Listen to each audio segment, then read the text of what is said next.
Vamos a ir a Hechos capítulo 11 y vamos a leer los versículos del versículo 4 al versículo 10.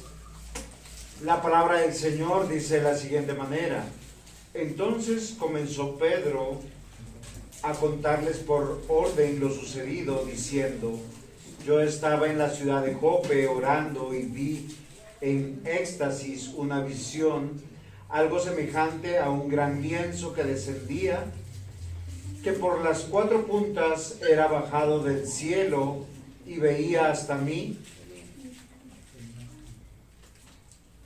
Descendía, que por las cuatro puntas era bajado del cielo y venía hasta mí. Cuando fijé en él los ojos, consideré y vi cuadrúpedos terrestres y fieras y reptiles, aves del cielo. Y oí una voz que me decía: levántate, Pedro, mata y come. Y dije: Señor, no, porque ninguna cosa común o inmunda entró jamás en mi boca. Entonces la voz me respondió del cielo por segunda vez: lo que Dios limpió, no lo llames tú común. Y esto se hizo 3 veces y volvió todo a ser llevado arriba al cielo. Este es el texto de respuesta para los circuncisos en Jerusalén. Karina, ¿quiénes son los circuncisos? Vamos a hacer la terapia. Usted hable y yo le pregunto. Sí, claro. Cuando no hable y me ponga atención, yo no le pregunto. ¿Quiénes eran los circuncidados en Jerusalén? ¿A quiénes se les llamaban circuncidados? Los judíos. Pero eran los judíos creyentes que estaban en la iglesia. Aquellos que eran lo que ellos pensaban, que habían tenido como una doble porción de gracia, porque no solamente habían sido judíos y habían guardado la ley, sino ahora conocían a Cristo. Hay algo muy interesante que les llamó la atención a estos hombres, que fueron, de acuerdo a la predicación pasada, hombres prejuiciosos. Por su prejuicio terminaron acusando, y por ser acusadores uno termina disputando o peleando. ¿Sí? Ese es algo común en cualquier situación de conflicto. Cuando usted se da cuenta por qué está en conflicto, es porque la persona que lo lleva al conflicto, a partir de una idea, de algo que pensó, sea verdad o no sea verdad, algo que caviló, que pensó en su mente, ¿qué hizo? Lo usa como un argumento para confrontar. Y finalmente uno termina en 2 polos opuestos. Eso pasa entre padres e hijos, entre los cónyuges, entre compañeros, entre amigos, aún en medio de un juicio. Estos hombres necesitaban una respuesta. ¿Y por qué ellos demandaban una respuesta? Porque para ellos era algo muy extraño, algo demasiado extravagante, saber que Pedro, precisamente Pedro, un hombre muy celoso de la fe judía, estaba comiendo con gentiles. Yo les hago una pregunta: ¿ustedes con quién normalmente comparten un almuerzo? ¿Con el enemigo de la familia? ¿Con quien les hizo daño? ¿Con aquellos con los que está usted disputando un lugar, un amor? ¿Cierto que no? Es irracional. Es irracional para una persona encontrar, o sea, solo piensen en algo, ¿no? Ustedes van por la calle y encuentran a su cónyuge con el enemigo de la casa almorzando. ¿Ustedes qué pensarían? Algo pasó, ¿sí? O peor, con alguien de dudosa reputación. Ahora, miren, yo quiero que nosotros pensemos claramente. ¿Por qué razón? Porque nosotros estamos acostumbrados a sentarnos muchas veces a la mesa de cualquiera por conveniencia. Dios sabe que es nuestra lucha para nosotros eso. De hecho, nosotros vemos hoy que es el Día del Señor. El Día del Señor compite con la ciclorruta, con los restaurantes fuera de la ciudad, con fincas, con festivos, porque hay otras mesas que se sirven donde te convidan. ¿O no es así? Y sabiendo Dios esto, ¿qué es lo que Él dice en su palabra? Si desean los niños abrir sus Biblias en Éxodo, ¿sí? Miren, Éxodo es, Juan David, ¿es qué número de libro de la Biblia? El segundo libro, muy bien. Vamos a ir aprendiendo y vamos a ir al capítulo 19, al versículo 3. Muy bien. Yo voy a tratar de hacer un ejercicio hermenéutico con ustedes. Leer en la versión que ustedes están leyendo y leer en otra versión para que vean las palabras que usan los traductores. Recuerden, no hay un lenguaje sacro o sacramental. No vayamos a caer como hace 500 o 1000 años atrás que decían que la Biblia solo se podía leer en latín. Y antes de leer en latín solo se podía leer en el hebreo antiguo o en el griego antiguo. No hay lenguaje sacro. ¿Por qué razón? Porque Dios, a través de el lenguaje que Él lo creó, nos comunica su palabra, y en su palabra hay poder, pero hay que hacer precisión en algunas palabras. Y Moisés subió a Dios, y Moisés subió a Dios, y Jehová lo llamó desde el monte diciendo: así dirás a la casa de Jacob. Ahora, quiero explicar esto a los niños. Cuando la Biblia dice que Moisés subió a Dios, no es que se elevó al cielo. La Biblia dice que hubo muchos momentos en que Moisés fue llamado para hablar con Dios. Ahora, para hablar con Dios no es en medio de la multitud de las personas. Dios hace un método extraordinario. Lo hace, dice, en tu cuarto secreto, en privado. Pero Moisés, como estaban en el desierto, buscaban un lugar alto donde había una comunión especial con Dios. Dios le contaba las cosas, le decía las cosas. De hecho, la Biblia dice que es al único que se le llamó amigo de Dios. Y fue el hombre más manso sobre la tierra. Entonces, Moisés subió a un monte para estar a solas con Dios. Y Dios le habla y dice: y Jehová lo llamó desde el monte diciendo: así dirás a la casa de Jacob. ¿A quién dice que le dice? A la casa de, o sea, al pueblo de Israel que estaba en el desierto. Y anunciarás a los hijos de Israel: vosotros visteis lo que hice a los egipcios, y cómo os tomé sobre alas de águila y os he traído a mí. Ahora pues, si diereis oído a mi voz y guardareis mi pacto, vosotros seréis mi especial tesoro sobre todos los pueblos. ¿Qué es lo que está diciendo que le comunique? Oye, pueblo, yo los saqué de Egipto con poder y ustedes van a ser mi especial tesoro.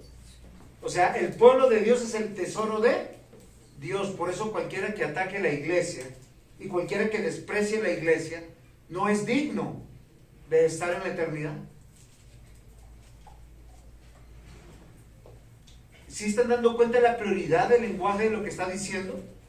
La salvación no es individual, no es yo y mi casa, o yo y mi familia, yo y mi apellido, o yo. Acá el especial tesoro de Dios es los que están escogidos y son llamados pueblo de Dios. Y miren lo interesante, dice: porque mía es toda la tierra, y vosotros me seréis un reino de sacerdotes y gente santa.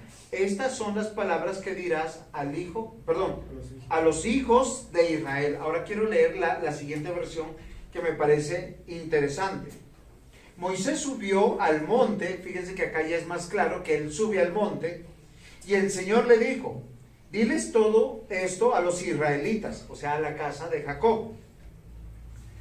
Los descendientes de Jacob, ustedes ya vieron lo que le hice a Egipto, y que a ustedes los levanté como sobre las alas del águila, y los traje aquí, frente a mí. Ahora bien, si en verdad ustedes me escuchan y me obedecen, yo os trataré a ustedes como mi propiedad preferida. O sea, si de veras cumplen mi pacto, aunque todos los pueblos del mundo me pertenecen, de entre todos ellos a ustedes los trataré como a mi pueblo. Ustedes serán un reino de sacerdotes, una nación santa. Eso es lo que le dirás a los israelitas. Esto trae algunas implicaciones. ¿Por qué razón? Yo quiero que piensen en algo de lo que Dios está diciendo y por qué estoy leyendo este capítulo. Yo me hice una pregunta. ¿Por qué Dios en su palabra le dice a Lucas que repita 3 veces y cuente 3 veces una misma historia? Miren, debemos comprender la época. No es como hoy en día, usted va por una Biblia, ¿cuánto vale? 50,000, 100,000 pesos.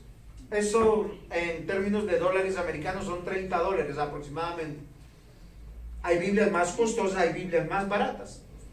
Hay Biblias que cuestan $5 o $3, aunque ustedes no lo crean. Son en papel muy común, muy económicas para que las personas la lean.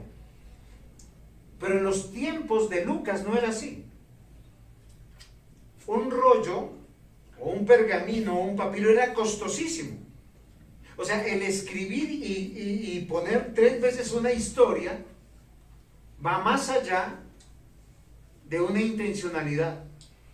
La primera vez que se cuenta la historia es personal para Pedro. Pedro, entiende, no llames común a lo que yo he limpiado. La segunda es a Cornelio, no llames común lo que yo he limpiado. O sea, uno es una salvación individual, otra es una salvación para aquellos que no consideraban ser salvos, y ahora es para una comunidad que ellos pensaban que por ser la familia de Dios, ese reino de sacerdotes y de gente santa, los demás no podían ser parte de este pueblo. Sin embargo, cuando vamos a Éxodo, a este pasaje, el Señor dice lo siguiente, si ustedes se han dado cuenta: vosotros me seréis un reino de sacerdotes y de gente santa. Estas son las palabras del Señor, pero es un pueblo que está en medio de todos los pueblos. Ahora, ¿por qué los judíos detestaban tanto a los no judíos? Porque la palabra gentil que se usa aquí es para decir, es un no cristiano. ¿Por qué ese odio? ¿Por qué ellos decían algo como, ellos son despreciables para nosotros, es abominable para nosotros? Hoy nosotros diríamos, oye, ¿eso no es sectarismo? ¿Sí? ¿Eso cómo sería en medio de las fobias? ¿Cristofobia? No, ¿cómo sería? ¿Gentilofobia?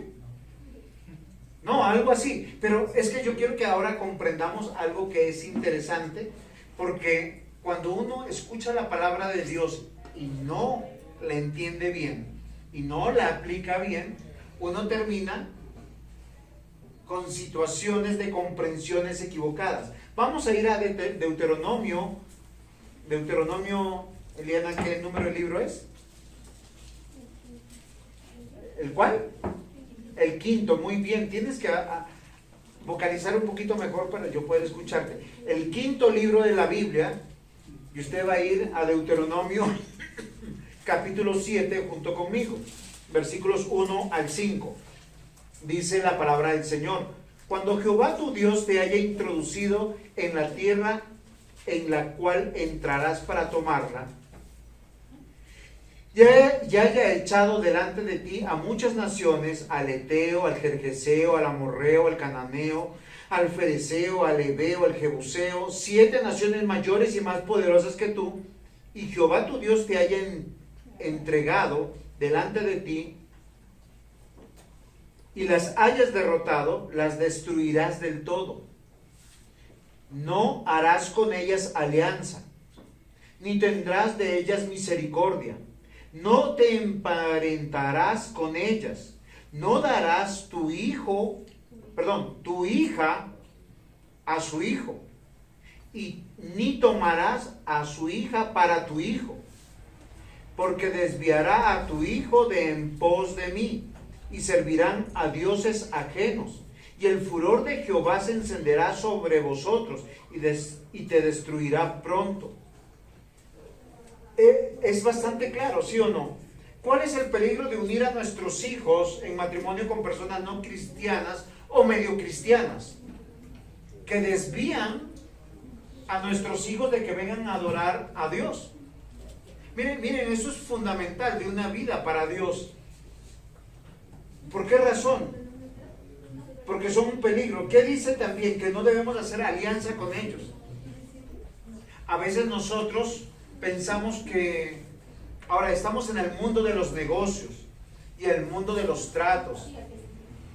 Y yo no estoy diciendo que posiblemente uno no, porque no termina, o sea, yo no podría ir a comprar a la esquina porque el señor es un no cristiano, o la vecina no le puedo arrendar porque no es cristiana. No, a eso no se refiere.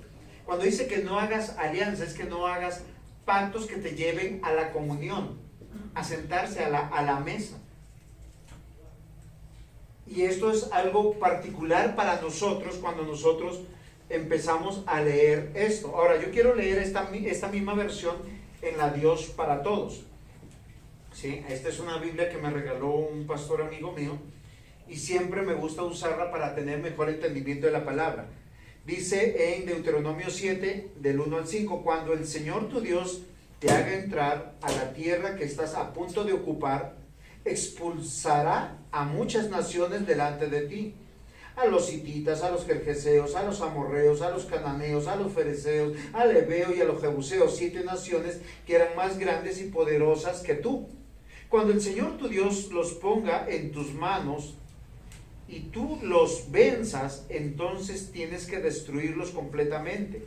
No harás acuerdos de paz con ellos, ni tendrás piedad. No te relaciones con ellos, no les des tus hijas a sus hijos, ni tomes sus hijas como esposas para tus hijos, porque harás que tus hijos dejen de seguirme. Los harán servir a otros dioses, y el Señor se enojará contigo y te destruirá rápidamente. Ahora, ¿cómo entendemos esto? Por eso yo quiero que comprendamos a los judíos. Ellos decían, nosotros somos el pueblo de Dios santo. Nos han dicho que no hagamos ningún tipo de intimidad. Por eso, miren, queridos hermanos, si nuestros hijos tienen amigos no cristianos, de nuestra misma fe, que se visitan, caminan, tarde o temprano los desviarán. Y tarde o temprano vendrá el dolor a nuestro corazón y a nuestra vida.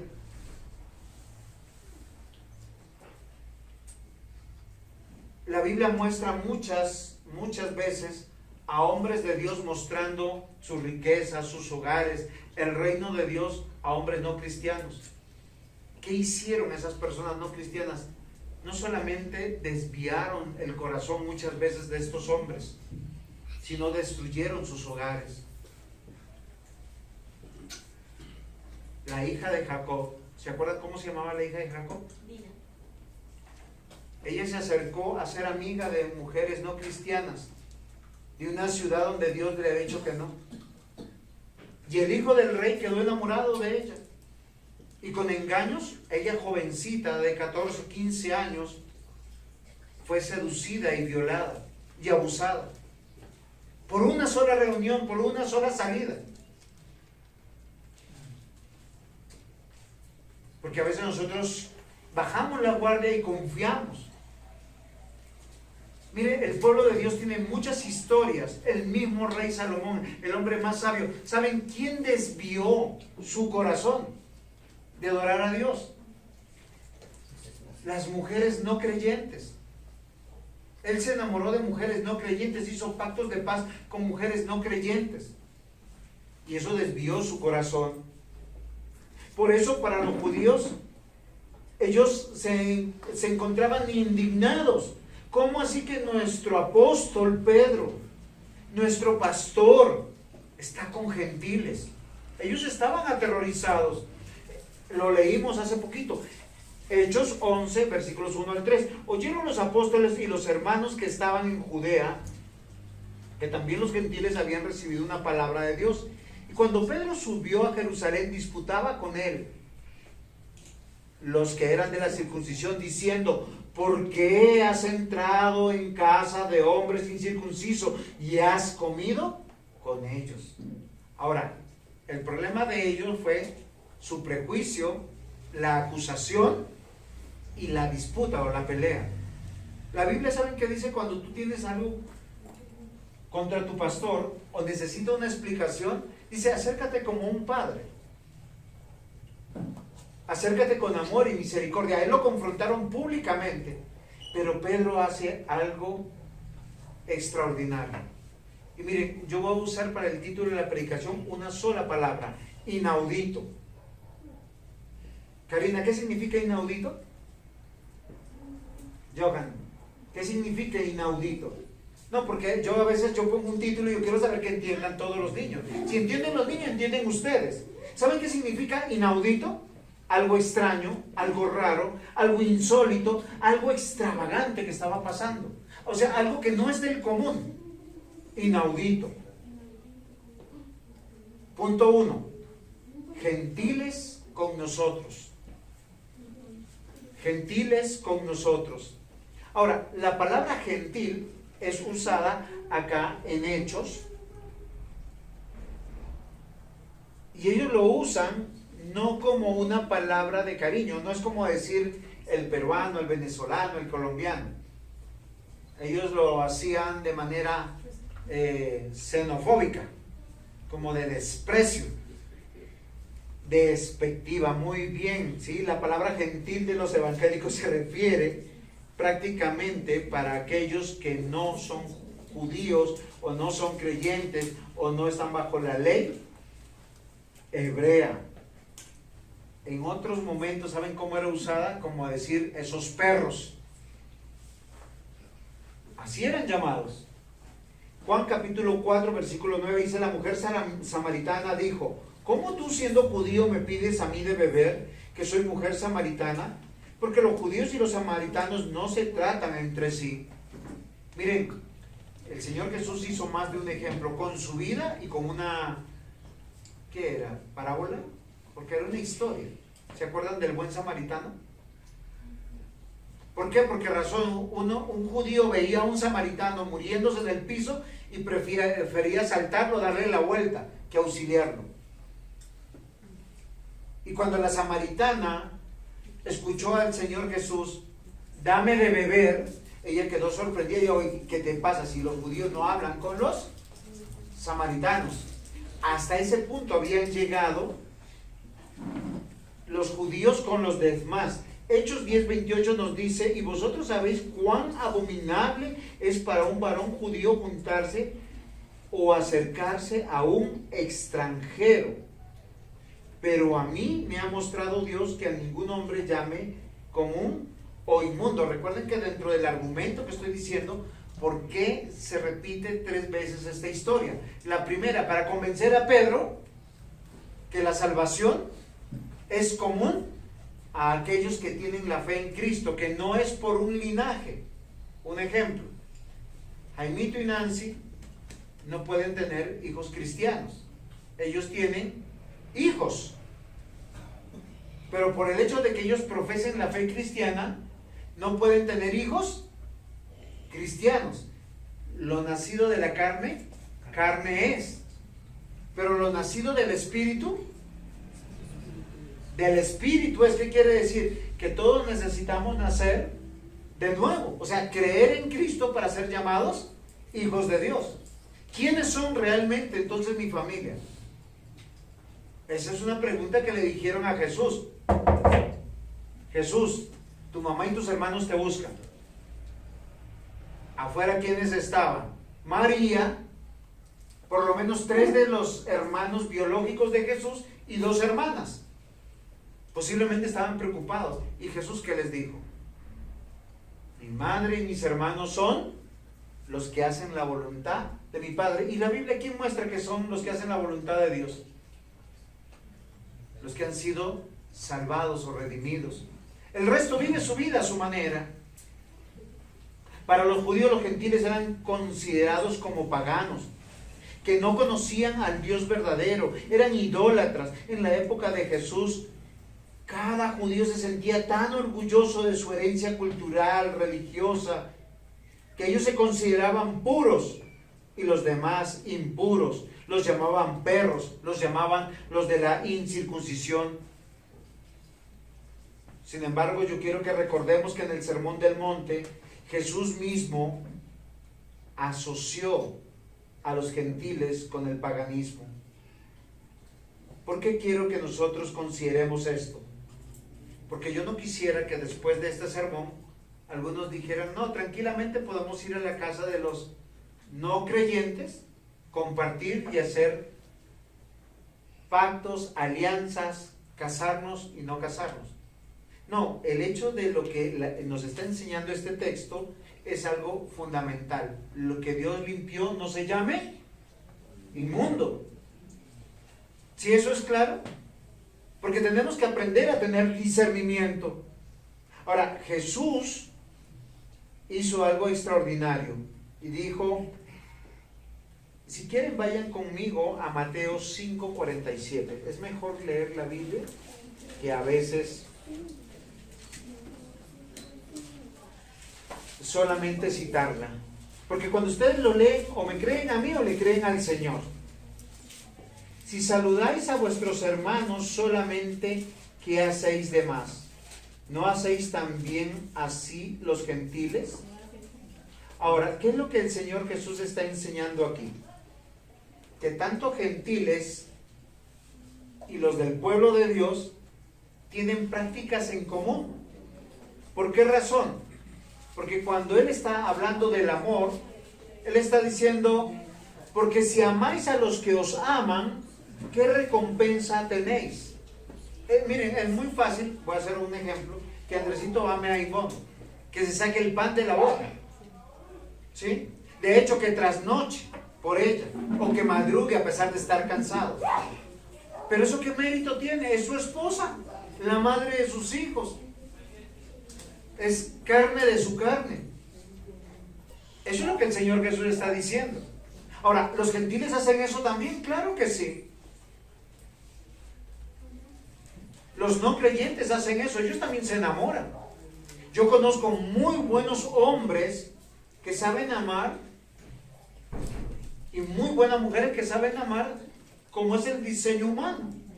¿Eso qué mérito tiene? Eso es lo que el Señor Jesús está diciendo. O sea, para amar de manera entregada, no necesitamos decir que tenemos a Cristo. ¿Cuán peligroso es entonces para nosotros bajar la guardia con las personas no cristianas?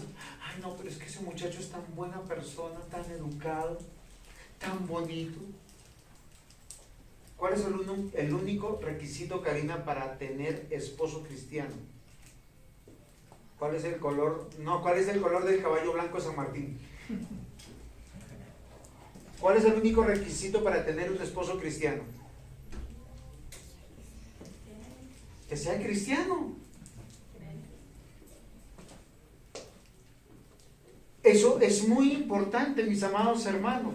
¿Por qué razón? Porque era inaudito para la iglesia que Pedro haya estado almorzando, deleitándose con personas no cristianas. Posiblemente para la iglesia ellos recordaban en el Sermón del Monte cómo el Señor Jesús en Mateo 6 le dijo, no oren como los gentiles, que por sus vanas repeticiones piensan que van a ser escuchados. ¿Los gentiles oran? O sea, ¿los no creyentes oran? Claro que sí.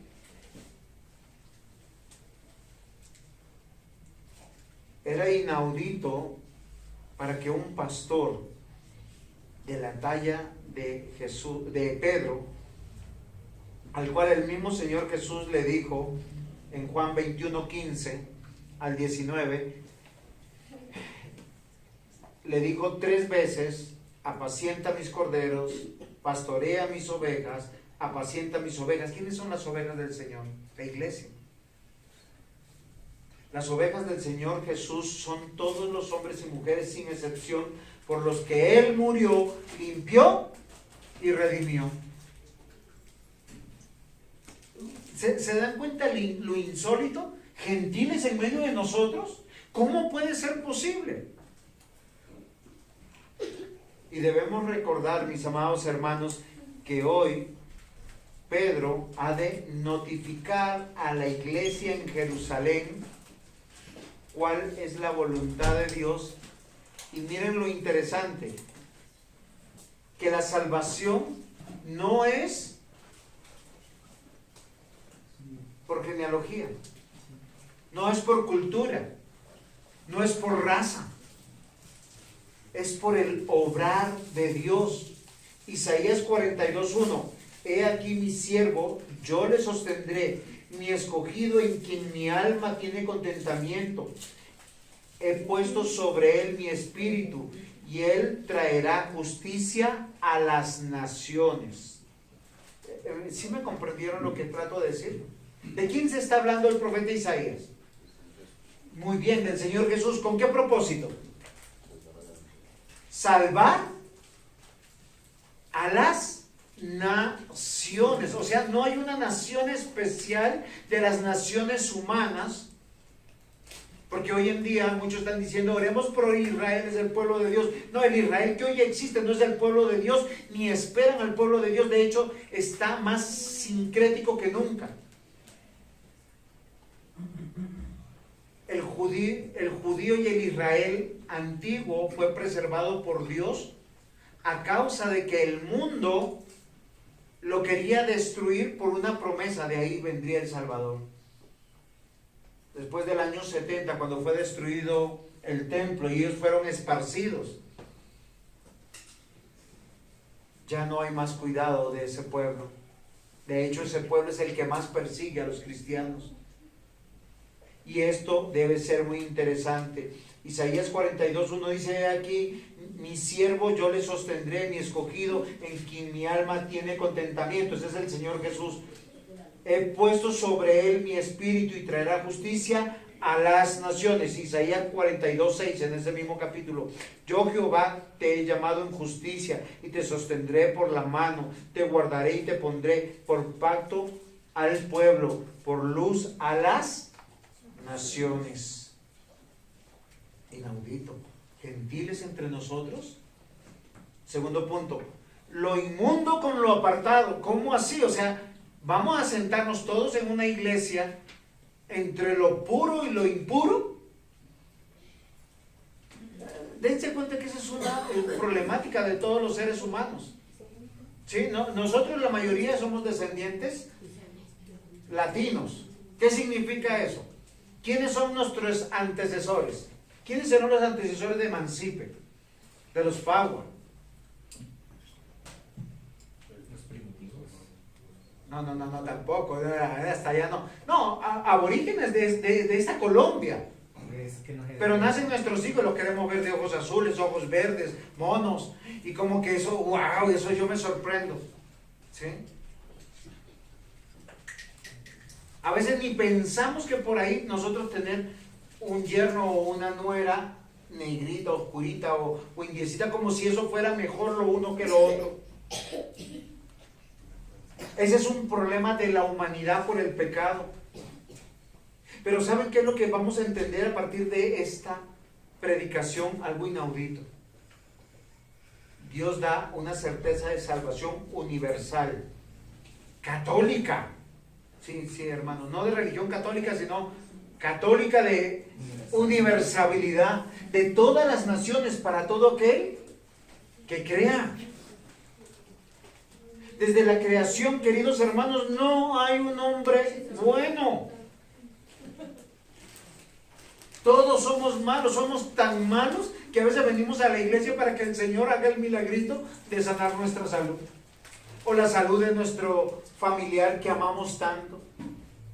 O hacemos una promesa o una ofrenda para que se solucione un tema nuestro. No me importan los demás, que se solucione lo mío. Pero queridos hermanos, los judíos estaban equivocados. ¿Saben por qué? Porque ellos pensaban que por ser judíos, descendientes de Abraham, de Isaac, de Jacob, eran el pueblo especial. ¿Saben qué es lo especial que nosotros tenemos? Juan David, ¿sabes qué es lo especial que nosotros tenemos? Que somos pecadores. ¿Y sabes dónde está lo re especial del cristiano? En que el Señor Dios nos ve bien, porque nos ve a través de Cristo. Pablo lo dijo de la siguiente manera, Romanos capítulo 3, ¿qué pues? ¿Somos nosotros mejores que ellos, o sea, los gentiles? En ninguna manera.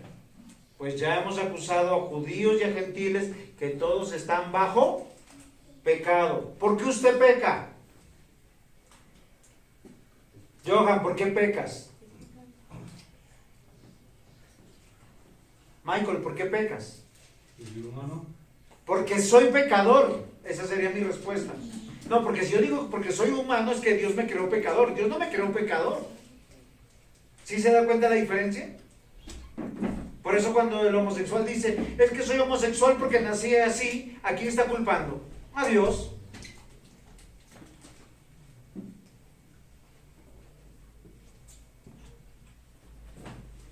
Pablo dice que pues somos nosotros mejores que ellos en ninguna manera, pues ya hemos acusado a judíos y a gentiles. ¿Qué hace Pablo? A todos los coge en una gran bolsa.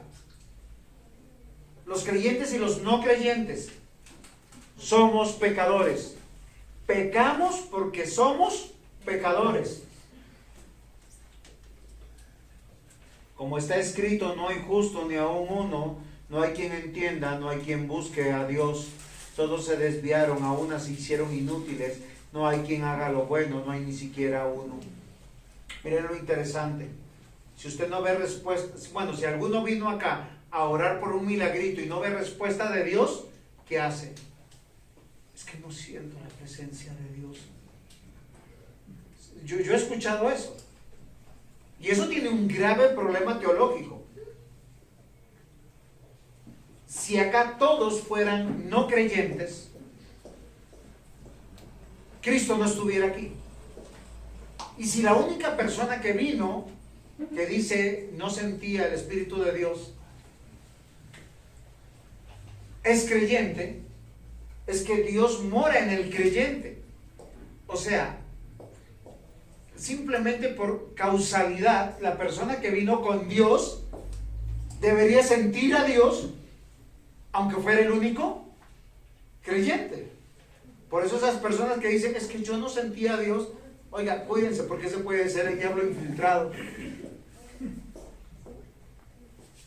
¿Por qué razón? Porque la presencia de Dios mora en cada creyente. Y yo estaré con vosotros todos los días. O sea, mientras que yo esté en esta vida, y si yo soy creyente, el Señor está morando en mí. Por eso yo pensar que en este lugar no está Dios, estoy negando mi fe. Si yo lo pensara, y si fuera el único creyente. ¿Se acuerdan que fue un problema de los profetas cuando dicen, es que estoy solito? Y el Señor le dice, no, es que no estás solito, hay 7,000 que no han doblado rodilla y tú no debes doblar rodilla porque yo, Jehová, estoy contigo. Ahora, desde el Génesis, todos los hombres, todos, son malos. No hay quien entienda, no hay quien busque a Dios. ¿Se acuerdan de Adán y Eva qué hicieron cuando pecaron? Se escondieron. Se escondieron como esos animalitos que cuando el barco se está hundiendo buscan salvar su vida. Y Dios los buscó, los trajo, los limpió. Isaías 59, versículo 1 en adelante, he aquí que no se ha cortado la mano de Jehová para salvar, ni se ha agravado su oído para oír. Pero vuestras iniquidades han hecho división entre vosotros y vuestro Dios. Y vuestros pecados han hecho ocultar de vosotros su rostro para no oír. Porque vuestras manos están contaminadas de sangre y vuestros dedos de iniquidad. Vuestros labios pronuncian mentira, hablan maldad, vuestra lengua. No hay quien clame por justicia, ni hay quien juzgue por la verdad. Confían en la vanidad y hablan vanidades, conciben maldades y dan a luz iniquidad. Todos los hombres desde la caída, inclusive los que pensaban que eran ese pueblo especial, ese especial tesoro. Isaías lo que está diciendo es que el pueblo de Dios se había pervertido, se había perdido, no estaban encontrando la paz de Dios. Voy a leer ese mismo texto en la versión.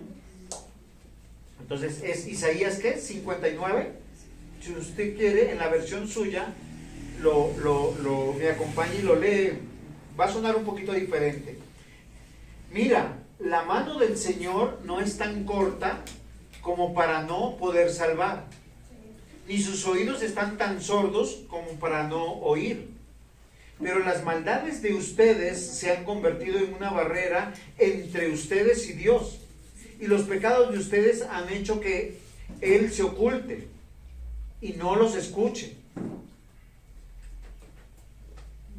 Miren, es que es ilógico que una persona diga: Señor, ayúdame, ten misericordia, o en la economía, o en su salud, o en sus relaciones, y no venga a culto.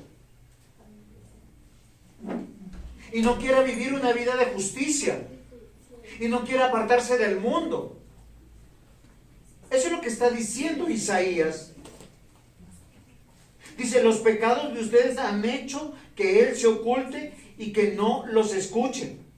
Las manos de ustedes están manchadas de sangre y sus dedos están manchados de culpa. Sus labios dicen mentiras y su lengua dicen maldades. Ninguno pone demandas justas ni van a juicio con honestidad. Confían ellos en sus palabras vanas y dicen mentiras.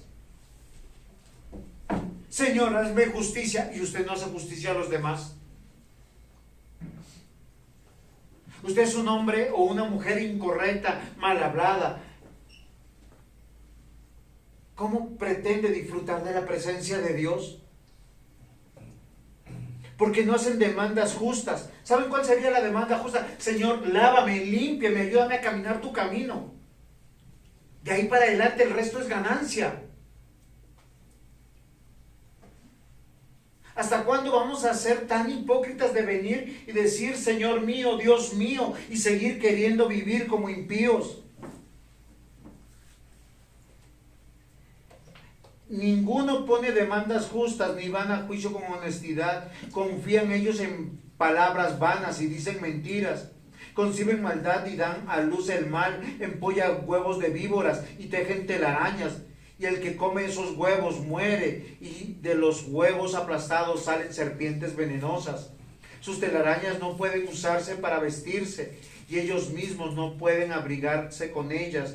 Producen maldades, y con sus manos cometen hechos violentos. Sus pies corren a hacer lo malo, se apresuran para matar gente inocente. Se culpan a los malos de sus pensamientos, causan ruina y destrucción donde quiera que van. No conocen camino de paz, no hay justicia en sus senderos, hacen caminos torcidos. Todo el que transita no lo conocerá. A eso se refiere el Señor en su palabra cuando dice que todos somos malos. Todos los hombres desde la caída fueron separados de la gloria de Dios. Todos los hombres desde la caída son inmundos. ¿Saben qué significa la palabra inmundo? Sucio, repugnante, asqueroso. ¿Saben qué dice la Biblia? Dice que nosotros olemos a estiércol delante de Dios, y el estiércol está diciendo cuando usted vive en su pecado y luego quiere venir de manera religiosa, como que el que reza y peca empata. Romanos 3:23 dice: por cuanto todos pecaron y están destituidos de la gloria de Dios. ¿Quiénes son? Todos, gentiles y judíos, siendo justificados gratuitamente por su gracia mediante la redención que es en Cristo Jesús. Yo no sé si usted alguna vez se ha preguntado, ¿por qué tiene fe? ¿Por qué cree? ¿Será que tal vez tiene una neurona más? No. La Biblia dice: porque Dios tuvo misericordia y gracia y lo saca de las tinieblas y lo trae a la luz. Y miren, cuando uno está en la luz, uno se da cuenta de sus imperfecciones, de sus manchas o manchotas o tumores. Y eso es un acto de misericordia. Los judíos no pensaban para sí que ellos habían sido rescatados del mismo lugar que de los gentiles. Ellos eran tan presuntuosos que pensaban que solo por haber nacido judíos ellos merecían la eternidad. Y ahora que tenían a Cristo, ¡wow! Ese es nuestro Mesías. Pero no, el de los creyentes. Y les aseguro que ese es un caso muy recurrente a nosotros, porque pensamos que somos mejores que los demás. Vemos la maldad en otros. Oiga, pero esa señora sí es chismosa. Pero uno le está contando eso a otra chismosa. Y cuando hay oídos chismosos, hay labios chismosos. Bueno, hay grupos que se llaman confesiones, ¿no?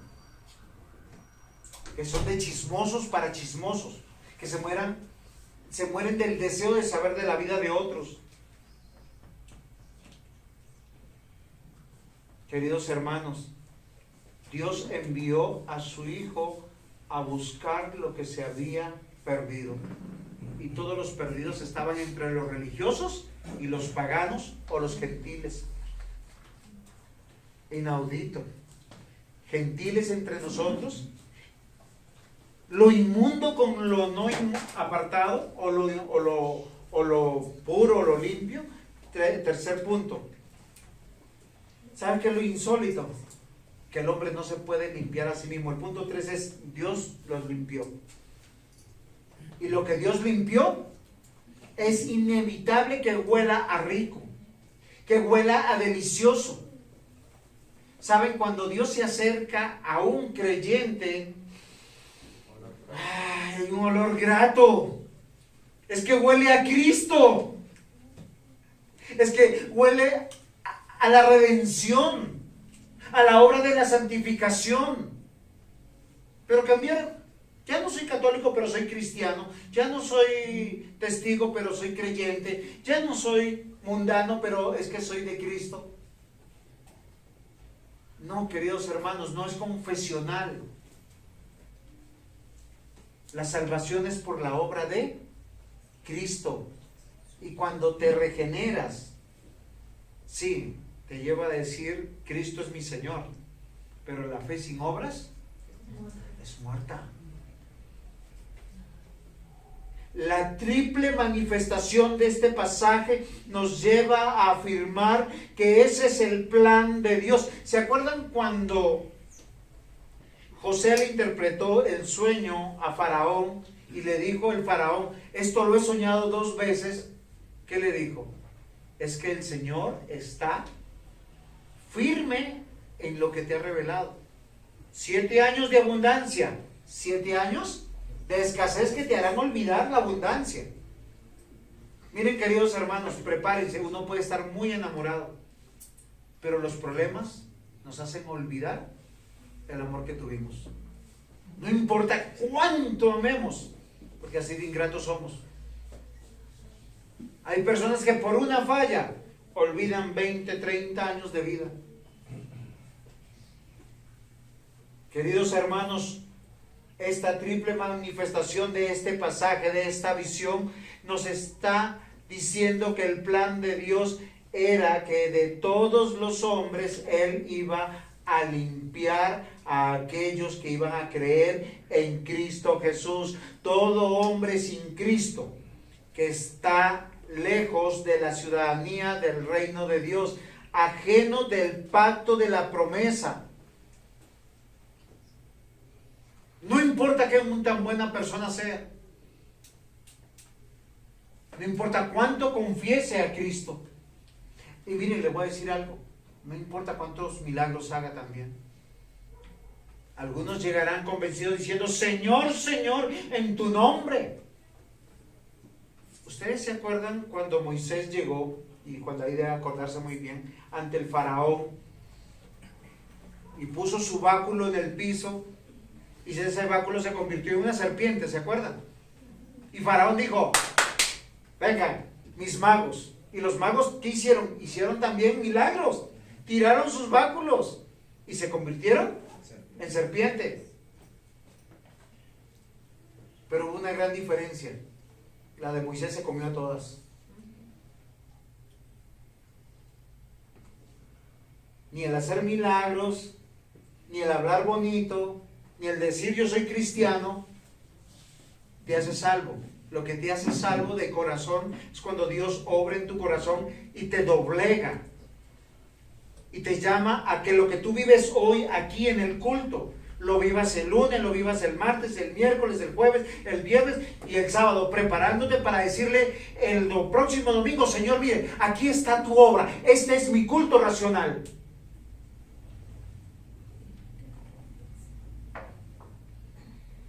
Efesios 2, versículos 11 al 16. Por tanto, acordaos de que en otro tiempo vosotros, los gentiles, en cuanto a la carne, erais llamados incircuncisión, por la llamada circuncisión. Tal vez Pablo recordaba ese evento, ¿no? En aquel tiempo estabais sin Cristo, alejados de la ciudadanía de Israel y ajenos de los pactos de la promesa, sin esperanza, sin Dios en el mundo. Y miren, queridos niños y niñas, miren, Juan David, usted está pronto a ser más jovencito cada día, a pensar en una esposa. No vaya a convertir a ninguna impía en pía, porque usted no puede. No importa cuánto uno ame, uno no puede convertir a nadie. Es verdad. Y uno sufre, porque los no cristianos que empiezan a conocer son creyentes inmaduros que no tienen sabiduría. Y todo, no importa qué tan buena gente Juan David sea esa muchacha, qué tan bonita sea, qué tanto te guste y tú tanto la ames, si está sin Cristo, dice aquí que está alejada de la ciudadanía del reino de Dios, alejada o ajena del pacto de la promesa. Y saben, es una persona sin esperanza, sin Dios en este mundo. ¿Sí me comprendió Juan David? Bueno, cuando yo hablo con Juan David, espero estar hablando con todos y todas. ¿Por qué razón se los digo? Porque solo en Cristo, dice la Biblia, Él es nuestra paz. Solo Él puede abolir en su carne la enemistad que hay entre el hombre y Dios, haciendo la paz, reconciliando por la cruz. Miren, el que cree en Cristo es añadido al cuerpo de Cristo.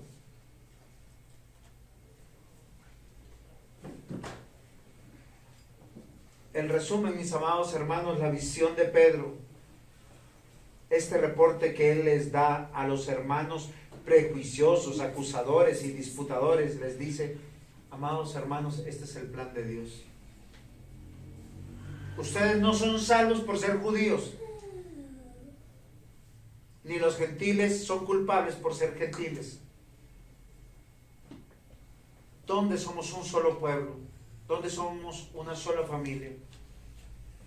Es cuando realmente Cristo nos hizo nacer de nuevo. Miren, ¿por qué yo soy tan enfático con los matrimonios en yugo desigual? Porque no funciona.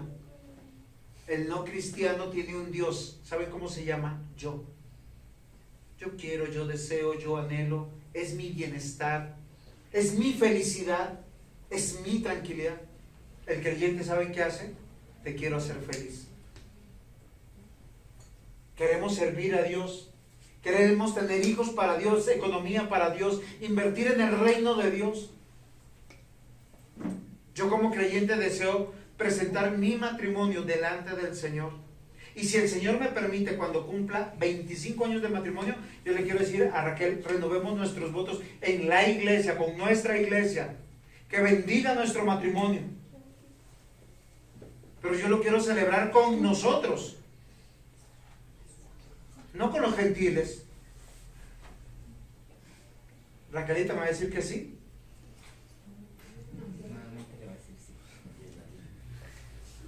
Con anillo, con lo que yo pueda. Pero es que quiero un matrimonio para Dios, una vida para Dios. ¿Qué sentido tener vivir aquí cómodamente, con buena economía, con títulos, reconocimientos del mundo? Yo le decía esta mañana a mi mamá, mamita, es que cuando nos vamos a morir no importa cuánta plata tuvimos, ni cuántos títulos tuvimos, ni qué tan saludables tuvimos. Es que cuando morimos y no nos llevamos nada.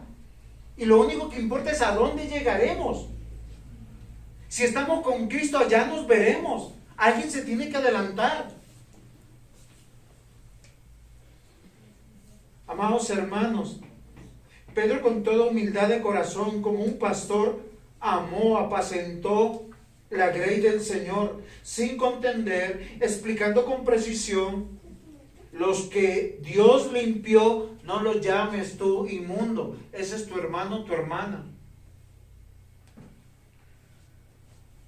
Porque todo creyente solo quiere una cosa: glorificar a Dios. Y si glorificar a Dios implica renunciar a más plata, renuncio. Si glorificar implica menguar yo, ser más humilde, más sencillo, mejor hablado, más puntual, vestirme mejor, más condescendiente, más amable, más empático, porque es todo para Dios. Y a veces uno se cansa, pero ¿quién va renovando nuestras fuerzas como el águila? Nuestro Dios. Ese es el mayor testimonio que nosotros tenemos. Amaos los unos a los otros, como yo os he amado. Y el Dios de gloria, el Dios de todo poder, el dueño de todas las cosas, se encarnó, se hizo humano para demostrarnos cuánto amor tiene por nosotros. Es inaudito. Gentiles entre nosotros.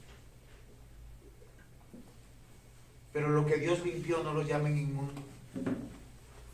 Les ruego, busquen la unidad de la iglesia, la unidad de la familia de Dios, y glorifiquemos a nuestro Señor. Queridos muchachos, ¿por qué les hablo tanto a ustedes? Porque están pasando a dejar de ser niños a ser jovencitos. No se unan al mundo y no abandonen las filas del Señor. Aquí tendrán protección y amor, y nos gozaremos con todo lo que el Señor haga. Amén. Amén. Inaudito, ¿no? Pongámonos en pie y demos gracias al Señor.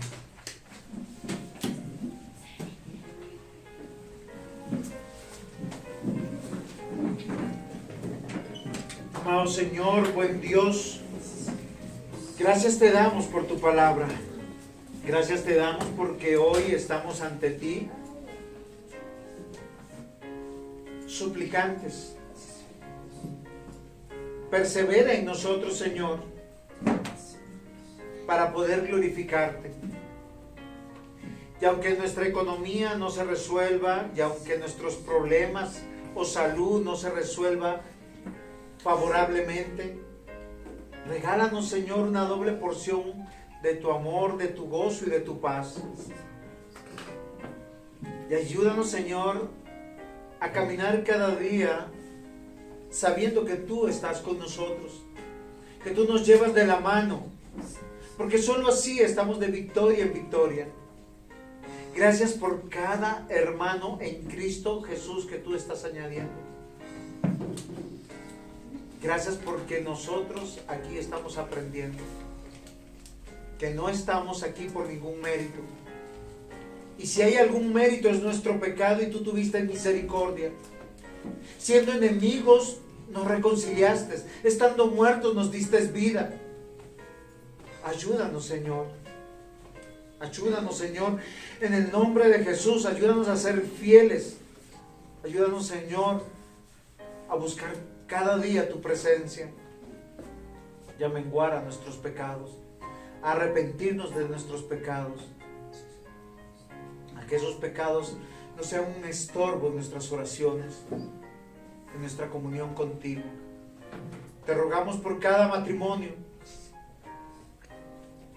por cada hijo e hija, por cada descendencia que hay en este lugar, porque esta iglesia sea bendecida, Señor, con la madurez en la fe. Señor, aumentanos la fe. En el nombre de Jesús. Amén.